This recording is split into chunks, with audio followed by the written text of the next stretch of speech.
India has its own Spider-Man, and no spider was involved in making him. He is Pavitr Prabhakar, and he begins the story having a nightmare he has had for years, fire, and an old man in it telling him his destiny is waiting. He wakes up screaming, and his uncle Bin is already on the bed asking whether it was the same one. Pavitr's parents died years ago. Bim and Aunt Maya raised him and brought him out of their village to Mumbai for school. It is the best school in the city. He is there on a scholarship, and the fees still frighten them, but Bim will not hear of him giving it up.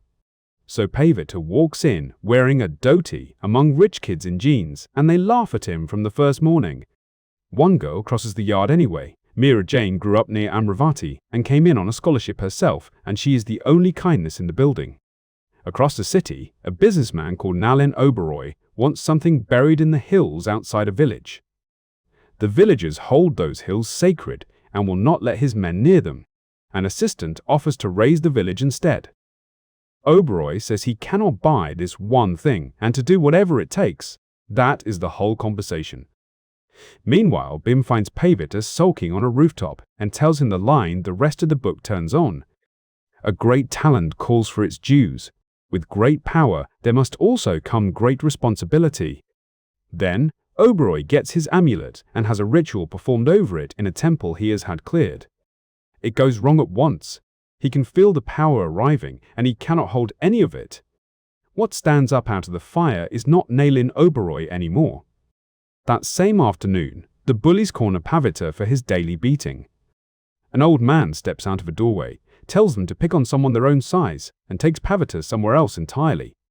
He says who he is does not matter. What matters is why Pavitr is here. Two forces have fought each other since before there was anything, he says, and men gave them the shapes of gods and demons. Every previous time the demons broke through, something was sent down to meet them. This time nothing is coming, so the web that holds the universe together gives its power to a schoolboy and calls it his karma. Pavitr comes round on a rooftop above the gateway of India, wearing a costume nobody made for him. He works out what he can do and says the only sensible thing available, all he ever wanted, was to be a movie star. For one evening, he swings the length of Mumbai and thinks about showing the kids at school. Then he passes an alley where three men with knives have a woman on the ground. He wonders whether to help, decides the police will handle it, and swings away. The whole book is built on that decision. Seconds later, an old man walks into the alley and tells them to step away from her. They warn him off. He says it again. They stab him. Pavitr hears the scream from the rooftop and knows the voice. By the time he arrives, the woman is holding Uncle Bim and telling him he was the only one who helped her. He chases the killers across Mumbai and hauls them out of a moving rickshaw. He has one by the collar when the man tells him he has a family to feed. Pavitr does not kill him. He hands them over and then says out loud that Bim paid the price for his indifference.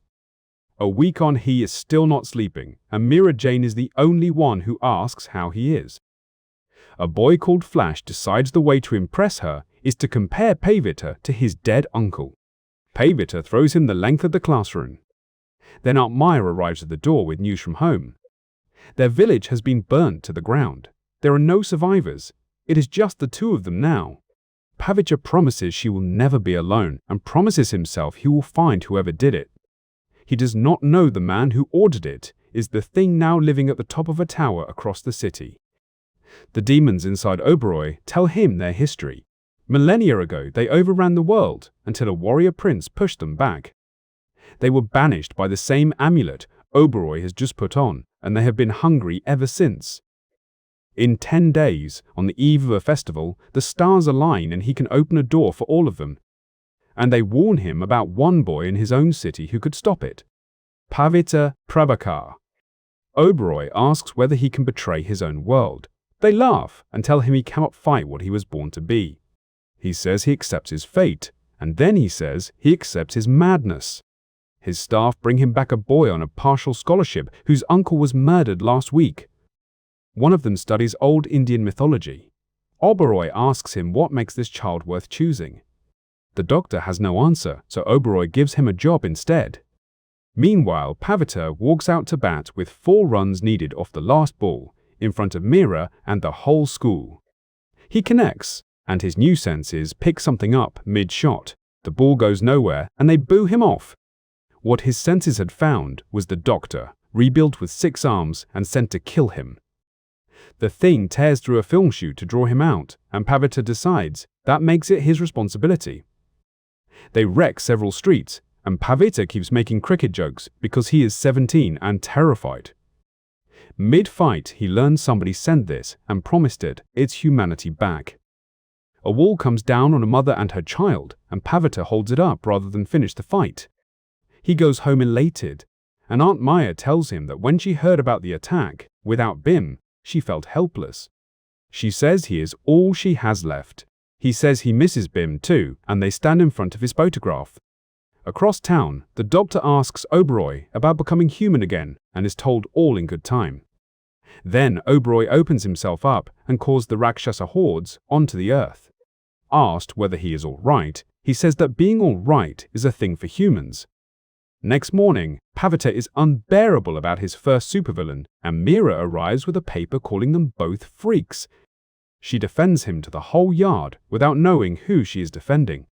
Pavitr says he still does not know who sent that thing, and then he sees his front door. Aunt Maya is gone, the flat is wrecked, and 2 letters are burning on the wall. In Mumbai, they stand for one man.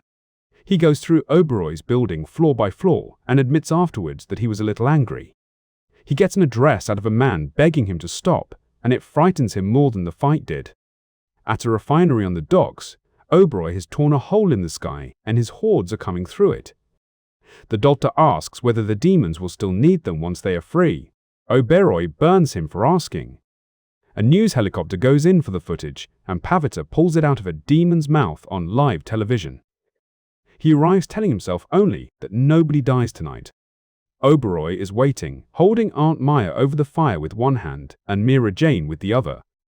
He says it is time for a decision and time for Pavitr's innocence to die. Then he lets go of both of them. Pavitr goes for his aunt. He catches her and turns to see Mira still falling. The doctor catches her. The dying thing Oberoi built out of a frightened scientist puts its arms out and catches the girl. Pavitr thanks him, tells Mira there is something she needs to know, and takes the mask off. The doctor spends what he has left asking Oberoi who will protect his own son from the hordes, and Oberoi kills him for using the name. Mira tells Pavitr that his aunt told her to be brave. He sends them both away and turns round. He tells Oberoi he does not know why any of this happened, but that he will never touch them again. The demons have been waiting for exactly this. They want his power inside the ritual, and anger is how they get it. So all through the fight, they told to him, there is no good and no evil, they say, only the hate in everyone. They tell him he has all this power and is still afraid of it. They tell him to embrace it. Then they play the card they had been holding. It was Oberoi who destroyed his village. Pavitr says he hates him. They tell him to finish it. Oberoi, the bullies, all of them, and rule the world with them. And in the middle of that, he remembers Uncle Bim telling him hate was not going to get him anywhere. So he finishes his uncle's sentence instead. With great power, there must also come great responsibility. Refusing is what destroys them. The voices are torn out of him, the amulet comes apart, and the hordes go with it. The light goes up over the whole of Mumbai. Afterwards, Flash is wearing a Spider-Man shirt, and Mira says the only person she cannot stand is Flash, and that it is about time Pavitr kissed the girl already. Nalin Oberoi remembers nothing of the last few months. The papers call it a breakdown, and he is put in an institution.